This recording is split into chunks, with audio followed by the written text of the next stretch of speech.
Lucknow super জায়ান্টসের captain তথা তারকা batsman KL Rahul সোমবার কলকাতায় LSGর মালিক সঞ্জীব গোয়েঙ্কার অফিসে দেখা করেন। IPL 2024-এর দুজনের মধ্যে তুমুল ঝামেলার পর এটাই ছিল দুজনের প্রথম সাক্ষাৎ।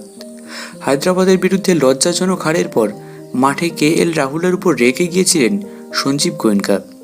ট্র্যাভিস হেড এবং অভিষেক শর্মা LSGর বিরুদ্ধে সেই ম্যাচে ধ্বংসযজ্ঞ চালিয়েছিলেন। KL রাহুল এবং LSGর মালিকের মধ্যে বৈঠকের বিষয়ে ক্রিকবাজ রিপোর্ট জারি করে। আলিপুরের জর্জ কোর্ট রোডে গোয়েঙ্কার অফিসে প্রায় ঘণ্টাখানেক ধরে বৈঠক চলে। বৈঠকে ঠিক কী কথা হয়েছে তা কিন্তু প্রকাশ করা হয়নি, তবে শোনা যাচ্ছে যে দুজনে রাহুলের LSGতে ভবিষ্যৎ এবং IPL 2025-এর মেগা অকশনের আগে সম্ভাব্য টিম কম্বিনেশন সম্পর্কে কথা বলেছেন। সূত্রের খবর অনুযায়ী রাহুলকে ক্যাপ্টেন হিসেবেই রিটেন করতে চায় লখনৌ। KL রাহুল লখনৌয়ের সাথে বিচ্ছেদ করে IPL 2025-এ RCBতে যোগ দিতে পারেন বলে একটা গুঞ্জন ছিল, তবে এ বিষয়ে এখনও কোনো আপডেট আসেনি। KL রাহুলের আগে একবার IPL-এ RCBর হয়ে খেলেছেন।